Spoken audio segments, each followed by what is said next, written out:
साथियों, 2022 में जब एमपी एमएलए या अन्य नेता लोग जब वोट मांगने आए, तब हमें विशेषकर अपनी अपनी जातियों के या अपने अपने वर्ग के नेताओं से यह प्रश्न पूछना है कि जब संविधान प्रदत्त हमारे हकाधिकार हिस्सेदारी पर कुठाराघात हो रहा था, तब आप कहाँ थे? जब किसान विरोधी बिल पास हो रहा था, तब आप कहाँ थे? जब संविधान के विरुद्ध जाकर आर्थिक आधार पर उन्हें आरक्षण दिया जाने का बिल पास हो रहा था, जिनकी भागीदारी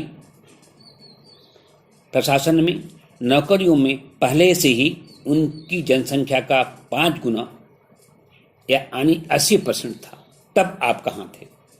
जब सभी सरकारी संस्थाओं को बेचकर हमारे आरक्षण को निष्प्रभावी किया जा रहा था, तब आप कहाँ थे? जब बिना किसी प्रतियोगी परीक्षा के सुप्रीम कोर्ट, हाई कोर्ट के जजों की भर्ती कुछ विशेष जाति के लोगों की जा रही थी, तब आप चुप क्यों थे? जब बिना परीक्षा के आईएएस रैंक के अधिकारी पद, ज्वाइंट सेक्रेटरी पद पर कुछ विशेष जाति या वर्ग के लोगों की भर्ती की जा रही थी, तब आप कहाँ थे?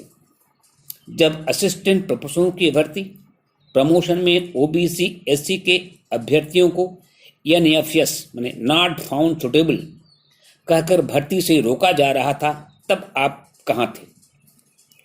ओबीसी और ईडब्ल्यूएस के परीक्षा शुल्क छूट के लिए आय की सीमा में भेदभाव किया जा रहा था, तब आप कहाँ थे? जब ओबीसी एससी एसटी के हाई मेरिट वाले अभ्यर्थियों को ओपन कैटेगरी में न चयन कर आरक्षण कोटे में रखा जा रहा था, तब आप कहाँ थे? ओबीसी के आरक्षण एवं सवर्ण आरक्षण पर जब कोर्ट द्वारा भेदभावपूर्ण निर्णय किया जा रहा था, तब आप चुप क्यों थे? उच्च शिक्षा में फीस बढ़ोतरी तथा केंद्रीय विश्वविद्यालयों की सीटों में कमी की जा रही थी, तब आप चुप क्यों थे? जब एनआरसी एनपीआर के लिए जन्म स्थान प्रमाण पत्र मात्र को ही नागरिकता साबित करने का अभिलेख माना जा रहा था, तब आप चुप क्यों थे? जब हिंदू राष्ट्र अब राम राज की मांग जोरों पर चल रही थी, तब हिंदू राष्ट्र का संविधान कैसा होगा, इसकी मांग क्यों नहीं कर रहे थे? कैसा राम राज जिसमें स्त्री की अग्नि परीक्षा लेने के बाद भी गर्भवती अवस्था में घर से बेघर किया जा रहा था जाएगा, जिसमें ओबीसी एससी को ज्ञान और शिक्षा प्राप्त करने पर गर्दन काटकर हत्या कर दी जाएगी, ऐसा राम राज? या जिसमें बिना शिक्षा दिए ही गुदक्षिणा के नाम पर लोगों का अंगूठा काट लिया जाएगा, जैसा कि एनएफएस के माध्यम से किया जा रहा था, तब आप कहाँ थे? कैसा राम राज्य जिसमें व्यभिचारियों, बलात्कारियों को सुर महसूर भूसुर मानकर पूजा की जाएगी, उन्हें अवतार माना जाएगा, जहां जो सुरा सुंदरी को उपभोग करते थे उन्हें सुर और जो इसका विरोध करते थे उन्हें असुर कहा जाएगा? क्या ऐसे ही जो है आप रामराज की बात करते हैं या हिंदू राष्ट्र की? बिना परीक्षा के कक्षा 8 तक के बच्चों को उत्तीर्ण करने की नीति पर चुप क्यों थे? ओबीसी की जनगणना का प्रकाशन क्यों नहीं? ओबीसी के 314 आईएएस सेलेक्टेड अभ्यर्थियों को बाद में आय सीमा तय कर निकालने पर आप चुप क्यों थे?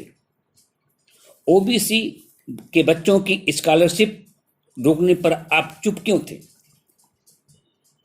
सपा में यादववाद और बसपा में जाटववाद का खूब प्रोपोगंडा किया, लेकिन भाजपा के सवर्णवाद पर बोलती बंद क्यों थी? किसान विरोधी बिल पर चुप क्यों थे? सपा, बसपा, आरजेडी आदि ओबीसी एससी दल कि सवर्णों के लिए सब कुछ कर दें, लेकिन ज्यों ही उनकी जाति, अहंकार, श्रेष्ठता तथा कुर्सी पर आज आएगी तो कभी भी बर्दाश्त नहीं करेंगे। जैसे सवर्ण शिक्षा में 35,000 वेतन, लैपटॉप, साइकिल, 1,000 रुपये बेरोजगारी भत्ता, विविध पेंशन आदि पाने के बाद भी सपा का विरोध करते रहे।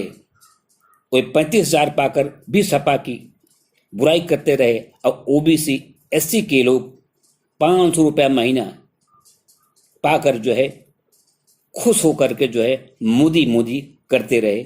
यह है हमारे लोगों की औकात। वाह रे मेरे विभीषण भ्रात।